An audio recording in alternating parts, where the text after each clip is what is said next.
August 1947. After nearly 2 centuries of British rule, the subcontinent became independent, but not as one country.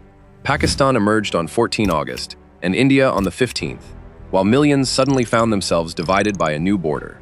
So, who caused partition? Jinnah, Gandhi, Nehru, the British, or one overwhelmed lawyer drawing lines across unfamiliar maps? The truth is, no single person did. Partition grew from colonial rule, competing nationalisms, communal fears, failed negotiations, and decisions made under extreme pressure. The story begins after the uprising of 1857, when Indian Muslims faced declining influence and limited access to modern education. Sir Syed Ahmad Khan believed scientific and English education were essential for political survival. In 1875, he founded the institution that later became Aligarh Muslim University. He also feared Muslims could be permanently outvoted in a population-based system. Sir Syed never demanded Pakistan, but the Aligarh movement helped build Muslim political awareness and educated many future Muslim League leaders. Then came Allama Muhammad Iqbal, a poet thinking beyond poetry. In his 1930 Allahabad address, he proposed combining the Muslim-majority provinces of northwestern India into a self-governing unit. It was not yet Pakistan's final map, and Bengal was not central to it. But Iqbal argued that Muslims were not merely a minority seeking safeguards. They were a political community with their own identity and interests. He later encouraged Jinnah to provide stronger leadership. Iqbal imagined the destination, then left Jinnah with the paperwork. Jinnah became Pakistan's central leader, but he did not begin by demanding separation. A successful barrister, he worked with both Congress and the Muslim League, and was once praised as an ambassador of Hindu-Muslim unity. As the two parties moved apart, his position changed.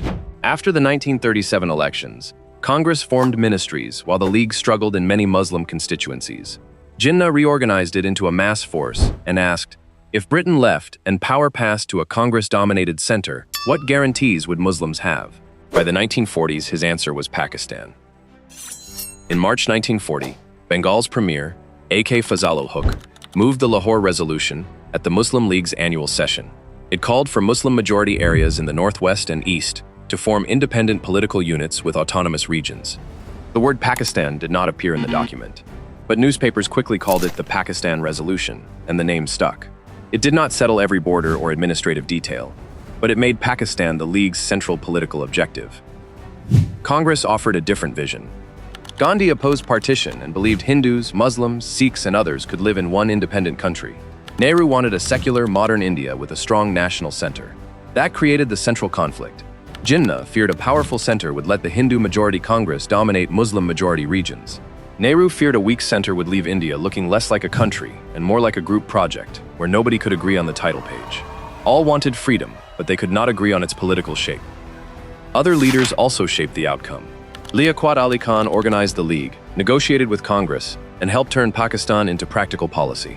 Vallabhbhai Patel initially opposed partition, but later saw it as less damaging than continued deadlock and violence. Maulana Abul Kalam Azad, a Muslim leader within Congress, strongly defended a united, secular India. Sikh leaders Master Tara Singh and Baldev Singh faced the possible division of Punjab, their community's historic heartland. This was not one chess match, but several games on the same board, while the British packed up the table. In 1946, Britain sent the cabinet mission with one final compromise. India would remain united, but the center would control only defense, foreign affairs, and communications, while grouped provinces received wide autonomy. Jinnah saw protection in the weak center. Congress resisted permanent compulsory groupings. Statements, counter-statements, and suspicion destroyed the agreement. The League withdrew cooperation and called for direct action in August 1946. Calcutta descended into horrific communal violence, followed by reprisals elsewhere. By early 1947, the political center was collapsing. Britain now decided to leave. The original deadline was June 1948, but Lord Mountbatten accelerated it to August 1947. His 3 June plan proposed partition and the division of Punjab and Bengal. Congress, the League, and Sikh representatives accepted, although with serious concerns. British lawyer Cyril Radcliffe, who had never visited India, then received roughly 5 weeks to draw the borders using disputed census figures, outdated maps, and limited local knowledge. 5 weeks. Some people take longer to place a sofa. No line could neatly separate generations of interwoven communities, and the final boundaries were announced only after independence. Pakistan emerged with Jinnah as Governor General and Liaquat as Prime Minister. India became independent with Nehru as Prime Minister and Mountbatten temporarily as Governor General. But freedom carried an enormous cost. Roughly 10 to 15 million people were displaced, and communal violence killed hundreds of thousands, though exact estimates remain disputed. Gandhi tried to stop the violence. Jinnah inherited a state short of offices and resources. Nehru faced refugees, conflict, and hundreds of princely states. So who caused partition? Sir Syed laid intellectual foundations. Iqbal articulated Muslim political nationhood. Jinnah turned Pakistan into a mass demand. Fazlul Huq moved the Lahore Resolution. Gandhi and Azad defended unity. Nehru's strong center vision clashed with the League's demand for autonomy. Liaquat and Patel turned political ideas into decisions.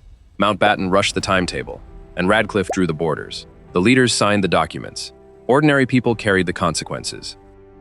If you enjoyed this journey, like the video, share it, and subscribe to Passport Studios for more animated stories from the past.